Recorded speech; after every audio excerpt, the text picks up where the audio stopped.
Hi guys, this is Alicia from LBCC Historical, and today I want to talk about the different styles for makeup in the 1730s to the 1750s. It's quite different from the later styles with the more romantic, not as much heavy white makeup on, but nonetheless it still can be very pretty. So what I want to show you today is how to achieve that look.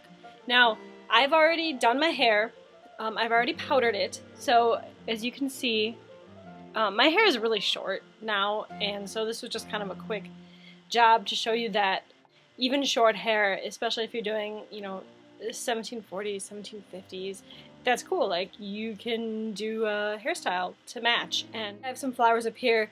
That was a style. There was all kinds of different types. You could do flowers, or you could do pearls, or whatever you want. And so I've already powdered my hair, and I made just a small video to show you guys how I've done that. My hair is actually quite dark. Now, it used to be kind of like a orangish, reddish color, but it's actually a lot darker now. I haven't really done anything with it other than get it cut. This is the powder that I used on my hair, and it is available in our shop. It works great. Not only is it a hair powder, but it's also a body powder. So this is kind of like double duty, and it's really popular. All the makeup that we're going to use today is available in my shop. It's all made from historical recipes, and you can get them either in the historical label now. Most of them we have historical labels for the 18th century, or you can get them in kind of the fun label that we all know and love. Like, this is the fun label. The first thing you're going to want to do is you're going to powder your hair first. You're going to do your hair, you're going to powder it. The thing is, when we're working with this white makeup, here is the white makeup. It's available in the shop. It doesn't have any lead in it, so no worries about that. It is made with ingredients that were available in the 18th century. So everything is cosmetic appropriate. If you have powder on your face before you want to put your white makeup on, the white makeup won't look as good. It'll kind of be kind of grainy.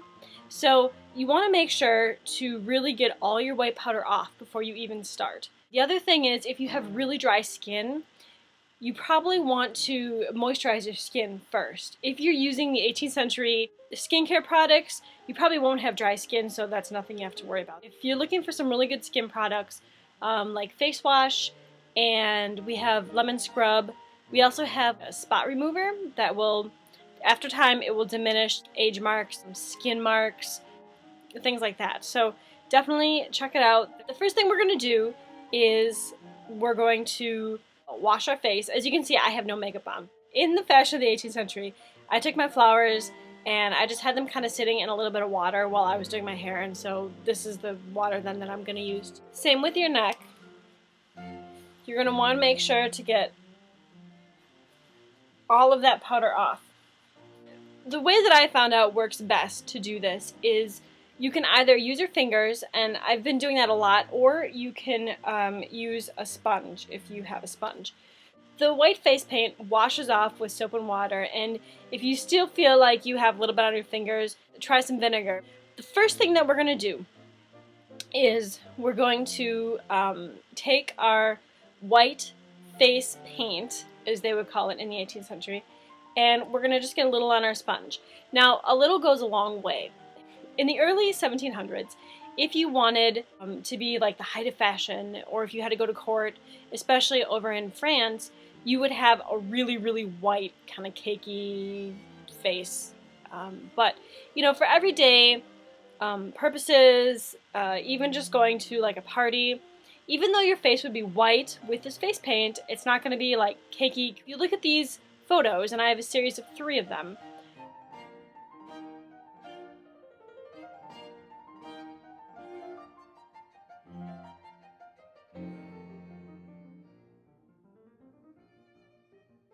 you can definitely tell they're white, but they're not like caked on white. They're really smooth and really soft and really blended well, and that's what this paint achieves. And even if you want to use it really, really sparingly and really light for the late 18th century, it is going to look amazing there. I've done it all. I'm going to post videos. I just haven't gotten that far yet, so bear with me. So here we go. We're going to put it on our face. I'm going to use this mirror actually. You don't really have to worry about it. Yes, you can put it by your eyes. You don't really have to worry about covering up like acne or anything like that, because pretty much this is going to do it. And the great thing about castor oil, one of the reasons that I came up with this recipe was because we got a lot of requests for a recipe for the white face paint, but also I thought, you know, if I need to come up with a historical recipe, I want the things to actually have existed back then that could have been made from the ingredients, and I want it to be healthy for your face, because why would you want to put white stuff on if it's not going to benefit you in some way? I came up with castor oil, and castor oil historically was used for a lot of things in the 18th century. The one kind of bizarre thing that I found that it was used for was for constipation. So, but really, castor oil is quite amazing. It's wonderful, wonderful for your face. It actually fights against wrinkles and acne, and it softens your face, and it's great for your skin. And so that's what the main ingredient in here is that makes it really creamy. It's castor oil. And so, you know, you may be putting this on your face, but you're actually helping your skin in the meantime. Historically, there wasn't a lot of eye makeup going on. I have come across, you know, recipes for like darkening eyebrows, and especially in the 1800s, in the late 1700s, early 1800s, you could get the recipes to actually make like eyeliner and stuff like that. And they talk about like little cosmetic utensils that they used to put it on, because they wanted it to look like the girls from Turkey and the Far East. The key to this is blending, blending, blending, blending, because you don't want your lines up here. You know, you don't want your hairline and then your makeup line. You want to blend it. Your edge of your sponge, and you're gonna just take it and you're just gonna like dip the edges in just a little bit, and that's what you're gonna put over your eyes and under your eyes, and that's also that edge of the sponge is also what you're going to use to get in your hair, and you're going to push up, okay?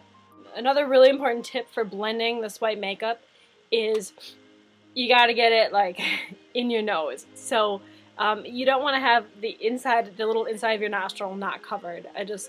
You got to cover it. And so I usually just go like this, like wrinkle my nose up, and then down, wrinkle it up. You don't got to get it like too far in there, but as long as it kind of all is covered. Alright, I go over my lips.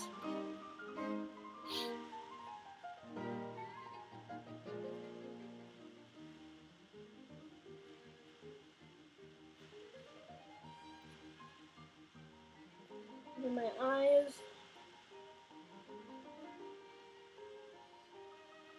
Another really important area that you don't want to miss is your ear. Okay? Make sure to get your ears, otherwise it'll look so funny. Now, as far as like how low down here you want to go, it depends. If you blend it in really well, you know, you shouldn't have a problem with it getting on your gowns and things like that. But if you're worried about it, you know, then just use powder in that area. That's fine. I always get red here when things, doesn't matter what it is usually, just touch me. I have really, really sensitive skin. So if that's something else that you're kind of worried about, that, oh, well, I have really, really sensitive skin and I'm just not sure how this is going to work, you know, always test it out first. But I have super crazy sensitive skin, and it works well for me. So everything is on, it's all blended in. We got the ears, we got under the neck, this right here. Make sure you keep blending this way. Don't leave like your white face here with, don't do that. So we blended all the way down just a little bit. I didn't put tons on here, but just enough. you know, to kind of make everything even out. So the next thing that we're going to do is we're going to darken the eyebrows. And in the 18th century, it seems that women preferred to have pretty crazy dark eyebrows. Every once in a while you see a photo where they're not painted in or colored in too much. So, you know, kind of use your judgment. If you'd like to have your eyebrows dark, you know, that's cool to do. They weren't really skinny though. You know, they were, so they were shaped, you know, don't get me wrong, like they were shaped, they were plucked, but they weren't super skinny. They were kind of really natural, and some of them had some width to it. What we're going to do is I have a CoverGirl black pencil here, and we're going to kind of color in my eyebrows. Here is mine, and mine are just kind of naturally thin because I try and like keep them, you know, shaped, but and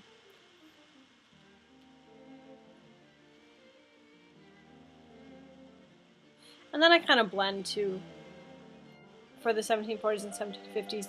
It looks like it usually stops right here, stops at the end of your eyes. I'm not making it like really out there.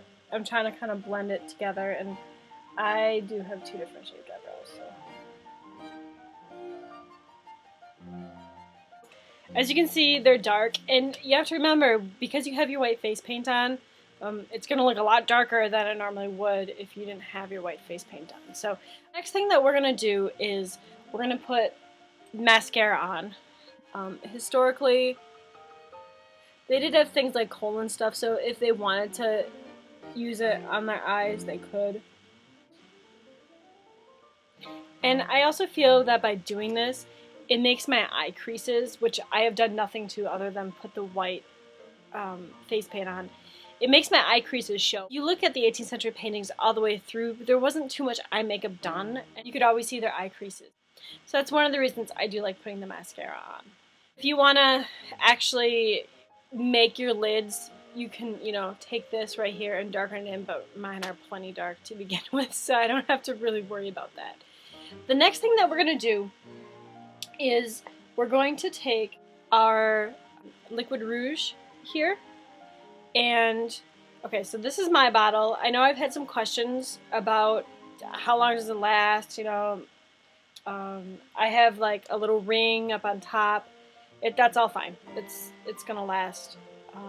No worries. In fact, I feel like now that mine is old and mine's like 3 years old, that it's a little bit harder, or it's a little bit creamier, and so I get a better cover faster, if that makes sense. But basically what we're going to do is we're going to put it on our cheeks. And remember, when you do this, you have to kind of be pretty liberal with it. You know, don't scrimp on it.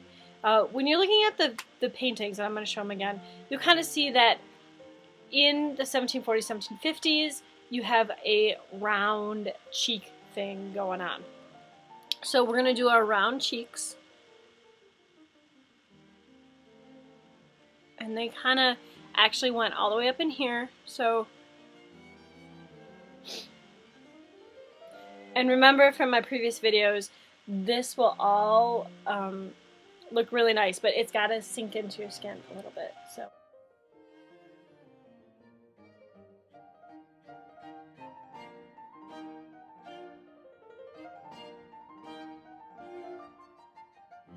There's only a few of these left. Generally when things run out my shop very quick, and I don't always have the time to keep filling stuff back up because I make everything in the shop. So if you're interested in this, you know, pick it up before it's gone, because there's no telling when I'll be able to get more in. I choose to go up about to here, so like line it up with my center of my eye. My main cheek circle is actually rather large.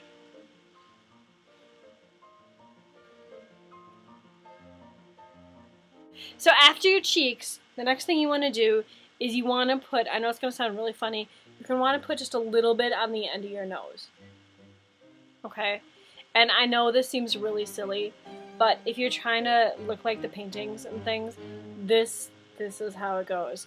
And then also, you're going to want to put a little bit on your chin, right here, okay?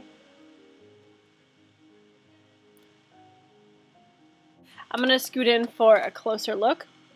All right, this is what I got. It'll look better. We just got to give it some time. So in the meantime, while you're doing this, you can take your rouge. You can use your liquid rouge.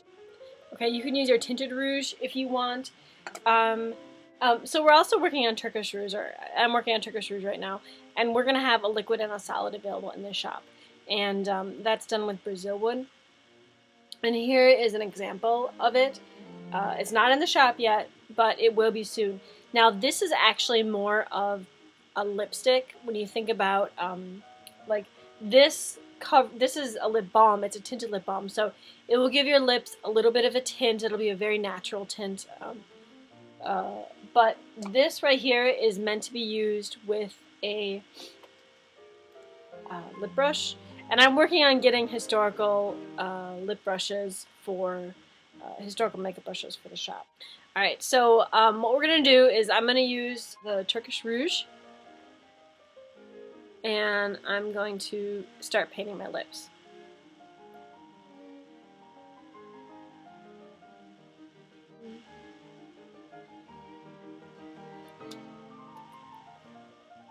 So as these things kind of dry, you're going to want to just kind of look over everything and make sure you did it really good. It's just super simple. You know, and it's all up to you on how much you want to cake on. But let's see how these are doing. So, you know, my rule of thumb is to kind of pat it.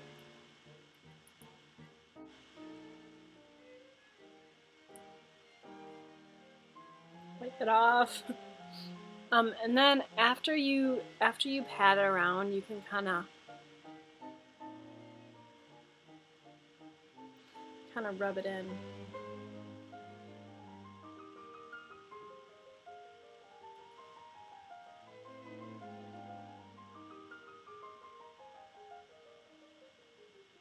I do tend to rub in kind of under my eyes a little bit.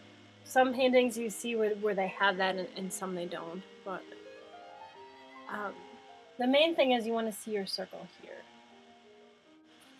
Okay, so now I'm just kind of taking paper towel and I'm blotting. And the longer you let it sit, the more color you're gonna get, you know, so feel free to let it sit a while.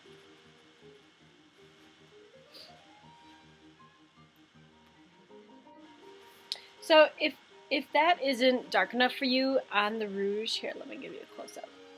So you can actually see, okay, here is my white, right? You can actually see my circle. But let's just say that you want it really drastic. Then you can take your Rose Balm lip stain. Okay.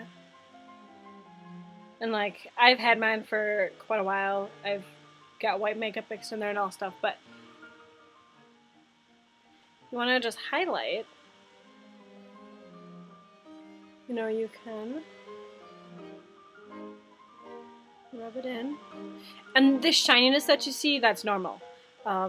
It was quite popular to have that kind of like shellac shiny look, so no worries about that. And that'll actually dry. Alright, so we have some of that on. And that needs to sit a little while too. Well, the darker you want it, the longer it's going to sit. The thing with 18th century makeup is it's not just, you don't just put it on and you go. Like, that's why women sat in front of the toilets for so long. It was a huge art form. And with a lot of these recipes, you know, it takes a while because it actually works with your body's pH, and the makeup kind of sinks into your skin, unlike the makeup of today, which just sits on top of your skin. And so you really kind of got to be patient with it. Well, certain things work really well for like the car. Like if you want to take your rose balm in the car, put one in your purse, that works great. And then you can have a tint on your lips whenever you want. That's not really something you have to wait for. But if you're gonna use like the rouge and stuff, you're gonna have to wait for that to work, because that's gotta kind of seep into your skin. And with these things that are colored with alkanet root, if it doesn't work for you, or if you're not getting color out of it, try to rub some baking soda on your lips and see if that actually helps. Basically what it's going to do is it's going to change the pH of your lips, so then you would get a color. So one of the last things that we want to do is we want to put on some 18th century perfume, okay, and that is available in my shop as well. A little behind the ears. And this stuff smells really great. It's really fruity, really orangey. It's really nice. It's not overpowering at all. So if you're looking to try some 18th century perfume, we have that in the shop as well. One of the other things is our beauty spots. And basically you're going to take a beauty spot and wherever you want to put it, these are little velvet patches. You just stick it on like that, and it's gonna stay because you have your white face paint on and you have your liquid rouge on. You can add as many as you want, you know, wherever you want. Ooh, one of the last things that you're gonna want to add are if you have any like fun little necklaces or chokers or things like that. And I have this one that I made a long time ago. I like to wear. So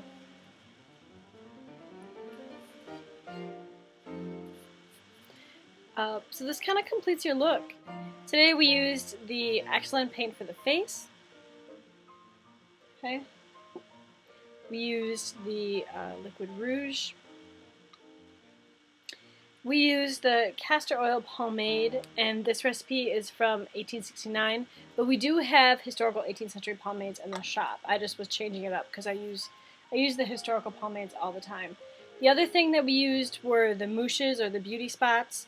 I usually have these in my shop. I think I just sold out, so I will be making some more. And then we used 18th century hair powder. Another thing that's really handy to have around is this lip balm. You can use it like for your cheeks, you can use it on your face, for your lips, just really, really super handy. One of the last things that we put on was the 18th century perfume that you can find in the shop. Things that were not historical that we used were the mascara and the eyeliner, the black eyeliner. And then I actually had like a brown eyeliner as well. This is your look for 1740 to 1750.